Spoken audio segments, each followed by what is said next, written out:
എല്ലാവർക്കും ഞങ്ങളുടെ പുതിയ വീഡിയോയിലേക്ക് സ്വാഗതം. കുഞ്ഞു പറ ഹിന്ദി വ്ലോഗിലേക്ക് എന്തെങ്കിലും പറ. മണി പറടാ. എന്തിനാ പറയാ? എല്ലാവർക്കും ഉള്ള വീഡിയോയിലേക്ക് സ്വാഗതം എന്ന് പറ. മണി എല്ലാവർക്കും വീഡിയോയിലേക്ക് സ്വാഗതം. പറ ഗെയ്സ്. എന്റെ മണിക്കുട്ടിക്ക് നാണാണ് ഗെയ്സ്. ഇത് ഏത് മണിക്കുട്ടിയാന്ന് പറയുന്നവർക്ക് എന്താ പറയാ സമ്മാനം ഉണ്ട്.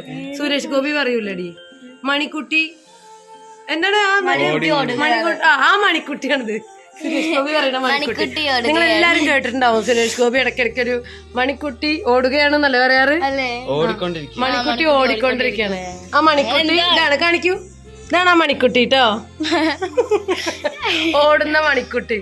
ആരും ഇതുവരെ കണ്ടിട്ടില്ലല്ലോ മണിക്കുട്ടീനെ. കാണിച്ചു കൊടുക്കുന്ന എല്ലാം പോലെ എവിടെ മുടി ചന്തായോ? എന്റെ മുടി കെട്ടിത്തരാണ് കേട്ടോ എന്റെ ഉണ്ണി. ഇന്നലത്തെ വീഡിയോന്റെ ഒരു സെക്കൻഡ് പാർട്ട് പോലെയാണ് ഈ ഒരു കുഞ്ഞു വീഡിയോ ഞാൻ അപ്ലോഡ് ചെയ്യണത് കേട്ടോ. അത് ഒരു ദിവസം കൊണ്ട് എടുത്തതല്ല, മക്കൾ വിരുന്ന് വന്ന് പോകുന്നവരേക്കുള്ള കുറച്ച് കാര്യങ്ങളൊക്കെ ഉൾക്കൊള്ളിച്ചും കൊണ്ടൊരു വീഡിയോ ആക്കിയതാണ്. അവർ വന്നിട്ട് പിന്നെ എനിക്ക് അങ്ങനെ വ്ലോഗ് എടുക്കാൻ പറ്റിയിട്ടില്ല.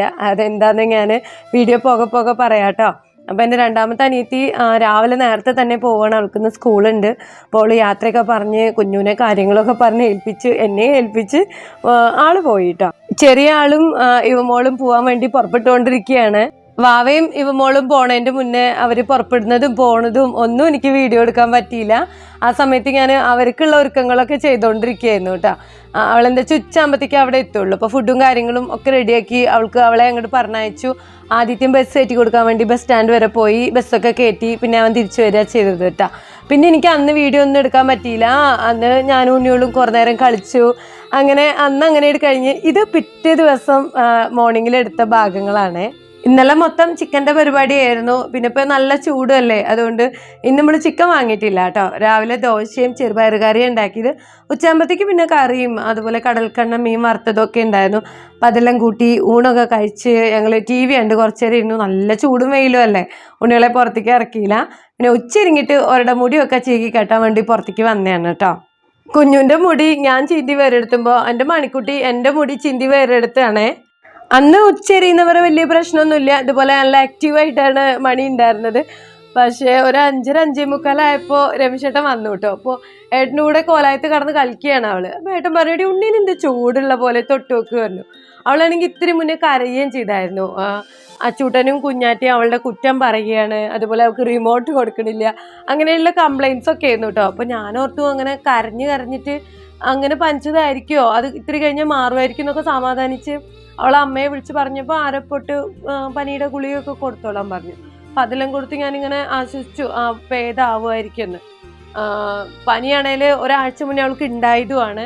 അത് നല്ലപോലെ മേലിന്ന് പോയിട്ടും ഉണ്ടാവില്ല.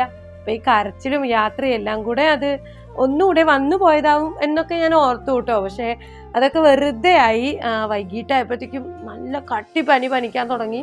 എനിക്ക് ആകെ ടെൻഷനായി. എനിക്ക് എന്താ വെച്ചാൽ ഇത്രയും പോന്നിട്ട് എൻ്റെ അച്ഛനും ആദിക്കും പനിച്ചാലും കൂടെ ഞാൻ രാത്രി തുണിയൊക്കെ വെള്ളത്തിൽ പിഴിഞ്ഞ് തുടച്ചെടുത്ത് അങ്ങനെ സൈക്കോ പോലെ ഉറങ്ങാണ്ടൊക്കെ ഇരിക്കും. എനിക്ക് പേടിയാണ്. കുട്ടികൾക്ക് വയ്യച്ച എനിക്ക് കിടക്കാൻ ഭയങ്കര പേടിയാണ്. അപ്പോൾ ഇതാണെങ്കിൽ എനിക്ക് മണി ഇത്രയും ചെറുതല്ലേ, എനിക്ക് ഭയങ്കര ടെൻഷനായിട്ടോ. എന്താ ചെയ്യുക ഭഗവാനെ, ഞാൻ കരച്ചിൽ തുടങ്ങി. എൻ്റെ അടുത്തമ്മോടൊക്കെ ഇനി എന്താ ചെയ്യുക, ഇവിടെ വിരുന്ന് വന്നിട്ട് വയ്യായി ആയല്ലോ എന്നൊക്കെ പറഞ്ഞ് ഞാനിട്ടല്ലോ. അപ്പോൾ അമ്മേനെ വിളിച്ചിട്ടും ഒക്കെ പറയാൻ തുടങ്ങിയിട്ടോ. അപ്പോൾ അവൾ പറഞ്ഞു കുഞ്ഞേച്ചി ഞാൻ നാളെ വന്ന് കൊണ്ടുപോവാന്ന് പറഞ്ഞേ. അപ്പോൾ ഞാൻ പറഞ്ഞു മണി വെയ്യമൂട്ടിക്ക് നല്ല പനിയുണ്ട്, എന്നിപ്പോൾ പോയിട്ട് 2 ദിവസം കഴിഞ്ഞിട്ട് വന്നാൽ മതി ചോദിച്ചപ്പോൾ ഉണ്ണി അധികം കരയുക കേട്ടോ. ഞാൻ പോണില്ല, ഞാൻ ഇവിടെ നിൽക്കുകയാണ് വല്യമ്മ അടുത്ത്, എനിക്ക് വല്യമ്മേനെ വിട്ടിട്ട് പോകണ്ട എന്നെ പറഞ്ഞയക്കില്ലേ പറഞ്ഞ് ആർത്തല്ല മുറിയിട്ട് അവൾ കരയുക. അപ്പോൾ പനി അധികമാവുകയല്ലേ ചെയ്യുക. അപ്പോൾ ഞാൻ പറഞ്ഞു എന്നാൽ വേണ്ട, ഉണ്ണീനെ വല്യമ്മ നോക്കിക്കോളാം, അമ്മോട് ഞാൻ ഭേദമുണ്ടെന്ന് പറയാം, നമുക്ക് ഇവിടെ ഡോക്ടറത്തൊക്കെ പോവാന്നൊക്കെ പറഞ്ഞ് തൽക്കാലം അങ്ങനെയൊക്കെ അങ്ങോട്ട് സെറ്റാക്കി. വൈകുന്നേരം പിന്നെ ഏട്ടൻ വന്നിട്ട് ഞാൻ മണീനെ പുറപ്പെടുപ്പിച്ചിട്ട് ഡോക്ടറടുത്ത് പോയിട്ടാ. അപ്പോൾ ഡോക്ടറടുത്ത് പോയപ്പോൾ ഡോക്ടർ പറഞ്ഞു കുഴപ്പമൊന്നുമില്ല, ചിലപ്പോൾ വൈറൽ ഫീവർ എങ്ങാനോ ആയിരിക്കും, പേടിക്കേണ്ട, ഇനിയിപ്പോൾ ഏതായിട്ടില്ലെങ്കിൽ 3-4 ദിവസം കഴിഞ്ഞിട്ട് ബ്ലഡ് ഒന്ന് ടെസ്റ്റ് ചെയ്താൽ മതി. പിന്നെ ഉണ്ണി 5.5 വയസ്സായി അവൾക്ക്. അപ്പോൾ ഇത്തിരി ഒരു വെയിറ്റും കമ്മിയാണ്. അപ്പോൾ അതിൻ്റേതായ കുറച്ച് പ്രശ്നങ്ങൾ ഉണ്ടാവുമല്ലോ. അപ്പോൾ നല്ലോണം ഫുഡൊക്കെ കൊടുത്ത് വെയിറ്റൊക്കെ കൂട്ടുക, അങ്ങനെയുള്ള കാര്യങ്ങളൊക്കെ ശ്രദ്ധിച്ചാൽ മതി എന്ന് പറഞ്ഞു കേട്ടോ. ഡോക്ടറെ അടുത്ത് എത്തിയപ്പോൾ പിന്നെ പനിയൊക്കെ വിട്ട് ആൾ നല്ല ഉഷാറായിരുന്നു. ഡോക്ടർ ഒരു പേഷ്യൻറ്റിനെ നോക്കിക്കൊണ്ടിരിക്കുകയാണ് കേട്ടോ. അപ്പം എന്താ അത് കഴിയാത്തതെന്നൊക്കെ ചോദിച്ചു. എത്തിയും പള്ളിയും നോക്കുകയാണ് എൻ്റെ മണിക്കുട്ടി. ഡോക്ടറെ അടുത്ത് പോയി മരുന്നൊക്കെ മേടിച്ചു തന്നപ്പോൾ എൻ്റെ ഉണ്ണി പറയുകയാണ്, വലിയമ്മ ഇപ്പോൾ ഡോക്ടറെ കണ്ടു, മരുന്ന് കിട്ടി, ഇനി എന്നെ കൊണ്ടേക്കല്ലേ പ്ലീസ് വലിയമ്മ എന്നൊക്കെ എൻ്റെ അടുത്ത് കെഞ്ചുക കേട്ടോ. ഞാൻ പറഞ്ഞില്ല, എൻ്റെ പൊന്നിൻ്റെ പനിയൊക്കെ മാറി കുറച്ച് ദിവസം കഴിഞ്ഞിട്ടേ വലിയമ്മ എന്നെ കൊണ്ടേക്കുള്ളൂ എന്നൊക്കെ ഉണ്ണിക്ക് ഞാൻ വാക്കൊക്കെ കൊടുത്തതാണ്. പക്ഷെ എനിക്ക് ആ വാക്ക് പാലിക്കാൻ പറ്റിയില്ല കേട്ടോ. ഉണ്ണിക്ക് എന്താ വെച്ചാൽ പനിമരുന്ന് അങ്ങോട്ട് കൊടുത്തു കഴിഞ്ഞാൽ മരുന്നിൻ്റെ നേരെ അങ്ങോട്ട് തെറ്റുമ്പോഴത്തേക്കും വീണ്ടും പനിക്കുക. ആ 2-3 ദിവസം വിട്ട് പനി വന്നുകൊണ്ടേ ഇരിക്കുകയായിരുന്നു. കുഴപ്പമൊന്നുമില്ല. അവളമ്മയടുത്താണേലും ഈ പനിമരുന്നൊക്കെ കുടിച്ച് പനി മാറാൻ ഞാൻ ബ്ലഡ് ടെസ്റ്റ് ചെയ്യുക, അങ്ങനത്തെ കാര്യങ്ങൾ തന്നെയാണ് നടക്കുക. അതന്നെ എനിക്കും ചെയ്താൽ മതി. പക്ഷെ നമുക്ക് ടെൻഷനല്ലേ, അവളുടെ അമ്മ ഇവിടെ ഇല്ല, അപ്പോൾ അവൾക്ക് ഉണ്ണിക്ക് ഉള്ളിൽ അമ്മയെ കാണണമെന്നുണ്ടാവുമോ, പിന്നെ വാവയ്ക്കും ടെൻഷൻ ഉണ്ടാവും. ഉണ്ണിക്ക് പനിക്കുക പറയുമ്പോൾ അവൾക്ക് അവിടെ സമാധാനമായിട്ട് നിൽക്കാൻ പറ്റൂലല്ലോ. അങ്ങനെയുള്ള കാരണം കൊണ്ട് എൻ്റെ കുട്ടികളെ എനിക്ക് കൂടുതൽ ദിവസം ഒന്നും ഇവിടെ നിർത്താൻ പറ്റിയില്ല. ഞാൻ 2-3 ദിവസം കഴിഞ്ഞപ്പോഴത്തേക്കും വണ്ടി വിളിച്ച് ഒരെന്നെ കൊണ്ടേക്കുകയാണ് ചെയ്തത് കേട്ടോ. ഏട്ടനാണെങ്കിൽ ഉണ്ണികളെ സിനിമയ്ക്ക് കൊണ്ടുപോകുക, ഷവർമ്മ മേടിച്ചു കൊടുക്കുക, അത് മേടിച്ചു കൊടുക്കുക, ഇത് മേടിച്ചു കൊടുക്കുക, നമുക്ക് ഒരുപാട് വാഗ്ദാനങ്ങൾ കൊടുത്തേന്ന് അതൊന്നും ചെയ്യാൻ പറ്റിയില്ല. മണിക്ക് വയ്യാണ്ടിരിക്കുമ്പോൾ ഷവർമ്മയൊന്നും മേടിച്ചു കൊണ്ടാൻ പറ്റൂലല്ലോ. എന്നാൽ തന്നെ മണി കാണാണ്ട് ഞാൻ ചിക്കനൊക്കെ ഉണ്ടാക്കി കുഞ്ഞുനും അച്ഛനും ആദിക്കൊക്കെ കൊടുത്തു. കാരണം കുഞ്ഞുനും അച്ഛനൊക്കെ നോൺ വെജാണ് ഇഷ്ടം. എൻ്റെ മണി ഉണരണേൻ്റെ മുന്നേ വെച്ചുണ്ടാക്കിയിട്ട് മണിക്ക് പിന്നെ ഞാൻ കഞ്ഞിയും ഉപ്പേരിയോ പപ്പടോ അച്ചാറൊക്കെ കൊടുത്ത് അങ്ങനെയൊക്കെയാണ് ഞങ്ങൾ ഈ ഒരു വിരുന്ന് അങ്ങോട്ട് തീർത്തത് കേട്ടോ. ശരിക്കും എൻ്റെ കുട്ടികളെ കൊണ്ടുവന്ന് നല്ല രീതിക്ക് എനിക്ക് നോക്കാനും കൊണ്ട് നടക്കാനും ഒന്നും പറ്റിയില്ല. ഈ ഒരു ഭാഗം വീഡിയോസൊക്കെ ഞാൻ അവർ വന്നതിൻ്റെ പിറ്റേസം എടുത്തിട്ടാണ് കേട്ടോ. പനി തുടങ്ങിയതിന് ശേഷം വീഡിയോ ഒന്നും വേറെ എടുത്തിട്ടില്ല. പിന്നെ നമുക്ക് എന്ത് വ്ളോഗും വീഡിയോ ഒക്കെ വെച്ചു. കുട്ടികളുടെ കാര്യമല്ലേ. എനിക്ക് ഉണ്ണിക്കാണ് പനിക്കണേലും ക്ഷീണം മുഴുക്ക എനിക്കായിരുന്നു കേട്ടോ. ഞാൻ പറ്റ വശം കെട്ടു എന്ന് തന്നെ പറയാം. എനിക്ക് കുട്ടികൾക്ക് വയ്യച്ച അങ്ങനത്തെ ഒരു പ്രശ്നമുണ്ട്. മണിയായപ്പോൾ എനിക്ക് പ്രത്യേകിച്ചും പറയാമല്ലോ.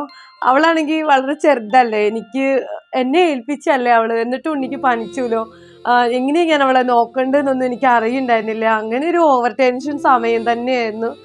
പിന്നെ ഞാൻ അവളേനെ പെരിന്തൽമണ്ണ വരെ കൊണ്ടാക്കി. പെരിന്തൽമണ്ണയ്ക്ക് അവളുടെ അമ്മ വന്നു കേട്ടോ. പിന്നെ അവളെ അമ്മ വന്ന് അന്ന് അവിടെ നിന്നിട്ട് പിറ്റേ ദിവസമാണ് അവളെ കൊണ്ട് അവരുടെ വീട്ടിലേക്ക് പോയത്.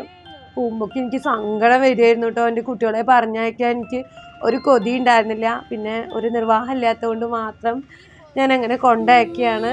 ഞാൻ അവിടെ കൊണ്ടാക്കിയിട്ട് 2 ദിവസം കുഞ്ഞു അവളുടെ വീട്ടിലേക്ക് പോയി. പിന്നെ ഞാൻ വീട്ടിലേക്ക് വേറൊരു ആവശ്യത്തിന് പോയപ്പോൾ കുഞ്ഞു എൻ്റെ കൂടെ തന്നെ വന്നിട്ട് 2 ദിവസം കൂടി എൻ്റെ കൂടെ നിന്നു കേട്ടോ. മണി ആ വിവരമൊന്നും അറിഞ്ഞിട്ടുണ്ടാവില്ല. അറിഞ്ഞാൽ ചിലപ്പോൾ അവൾക്ക് സങ്കടമാവും. എന്തായാലും ഇനി വയ്യായൊക്കെ മാറട്ടെ. പിന്നെ ഒരിക്കൽ എൻ്റെ കുട്ടികളെ കൊടുന്ന് നല്ല രീതിക്ക് നോക്കണം എന്ന് വിചാരിക്കുന്നു.